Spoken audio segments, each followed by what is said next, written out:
ఈరోజు మనం తెలుసుకోబోతున్న స్టోరీ సంతానం పార్ట్ 4. ఇక సురేష్ డాక్టర్తో మాట్లాడిన తర్వాత రిపోర్ట్స్ తీసుకొని లలిత దగ్గరికి వస్తాడు. సురేష్ ఏం చెప్తాడా అని టెన్షన్తో ఎదురు చూస్తూ ఉంటుంది లలిత.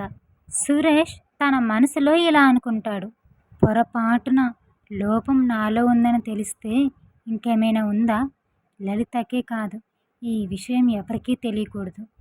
లోపం నాలోనే అన్న సంగతి ఊర్లో వాళ్ళకి తెలిస్తే నా గురించి నానా రకాలుగా అనుకుంటారు. అసలు నేను తలెత్తుకొని తిరగలేను అని తన మనసులో అనుకుంటూ ఉంటాడు.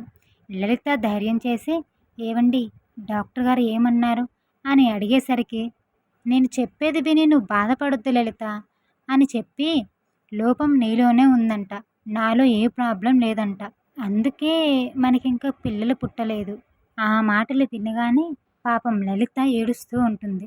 అప్పుడు సురేష్, బాధపడకు లలిత, ఏం కాదన్నారు, మందులు వాడితే ఖచ్చితంగా తగ్గిపోతుందన్నారు, కాకపోతే కాస్త టైం పడుతుందంతే అని సురేష్ అనేసరికి, మరి మందులు తీసుకోకుండానే వచ్చారు కదండి, మందులు వాడకుండా ప్రాబ్లం ఎలా తగ్గుతుంది అని లలిత అనేసరికి సురేష్ కంగారు పడుతూ, ఓ అదా, మందులు ఎక్కువ అవసరం లేదన్నారు, నిన్ను ఫుడ్ హ్యాబిట్స్ చేంజ్ చేసుకోమన్నారు, అవుట్ సైడ్ ఫుడ్ ఎక్కువగా తినకుండా ఉండడం, మసాలా ఫుడ్ తినకుండా ఉండడం, ఇలాంటి జాగ్రత్తలు చెప్పారు.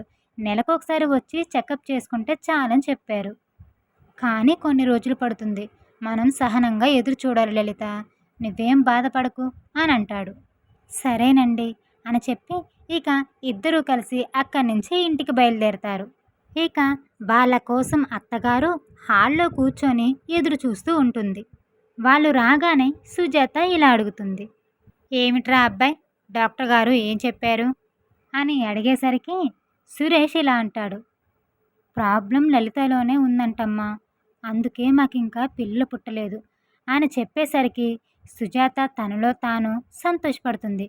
కానీ పైకి మాత్రం ఇలా అంటుంది, నేను అప్పుడే అనుకున్నా లోపం దీనిలోనే ఉంటుందని, కానీ ముందుగా అంటే జనమందరూ నా మీద పడి ఏడుస్తున్నారు, ఇప్పుడు ఒక్కొక్కరు నోరు మూత పడిపోద్ది.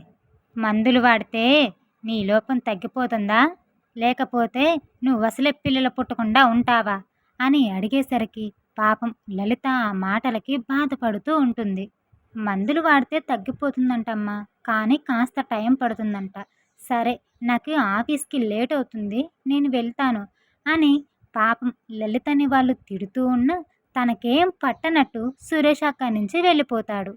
ఇదిగో చూడమ్మాయి, నీకు 6 నెలలు మాత్రమే గడువిచ్చాను, తెలుసుగా, ఈ 6 నెలల్లో నీకు పిల్లలు పుడితే సరే, లేదంటే నీ దారి నువ్వు చూసుకొని మమ్మల్ని ప్రశాంతంగా వదిలేయమ్మా అని అనేసరికి పాపం బాధపడుకుంటూ అక్కడి నుంచి లలిత వెళ్ళిపోతుంది.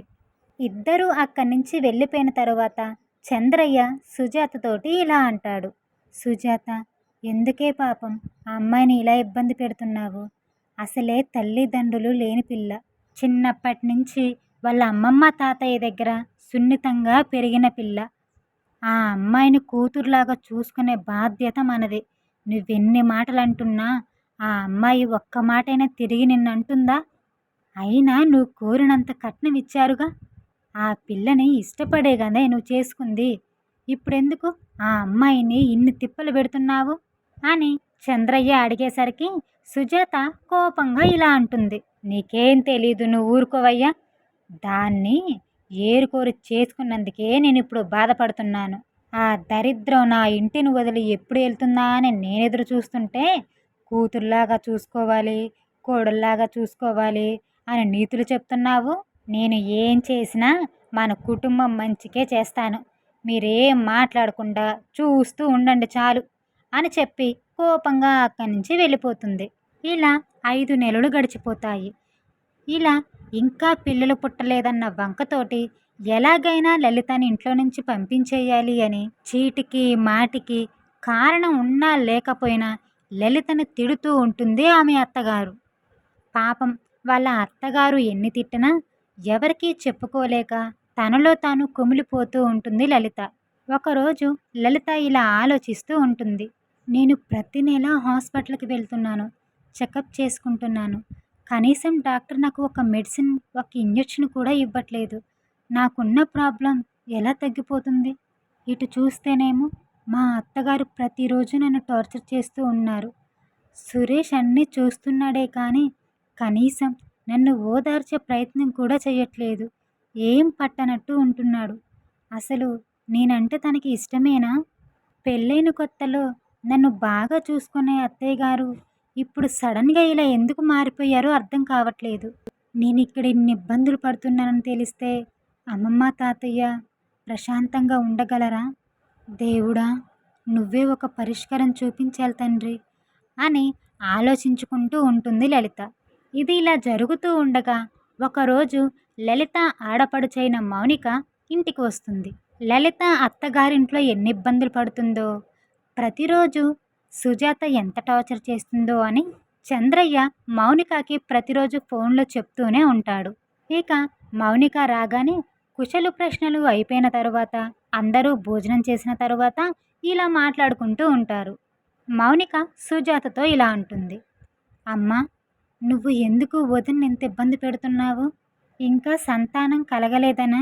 లేదంటే ఇంక ఏమైనా ప్రాబ్లం ఉందా నీకు అని అడిగేసరికి, ఇంకేముంటుందే నా బొంద, పిల్లలు పుట్టలేదనే కదా, నాకు మాత్రం మనవన్నో మనవరాలను ఎత్తుకోవాలని ఉండదా అని సుజాత అనేసరికి, అమ్మ, అన్న వదినికి పెళ్ళయ్యి 10 సంవత్సరాలు 15 సంవత్సరాలు అయితే అవ్వట్లేదు కదా, కనీసం 1 సంవత్సరం కూడా నిండలేదు. ఇంతలోకే పిల్లలు కావాలని ఎందుకమ్మా అంత ఇబ్బంది పెడుతున్నావు? అలా అనుకుంటే వదిన కంటే ముందు నాకే పెళ్ళైంది కదా, మరి నాకు కూడా ఇంకా సంతానం కలగలేదు కదా. నీలాగే మా అత్త మామ కూడా ఇబ్బంది పెట్టి నన్ను పుట్టింటికి పంపిస్తే ఏం చేస్తావమ్మా నువ్వు అని మౌనిక అనేసరికి, నిన్నెవరే పంపించేది పుట్టింటికి? అసలు నిన్నెందుకు పంపిస్తారు? లోపం ఏమైనా నీలో ఉందా?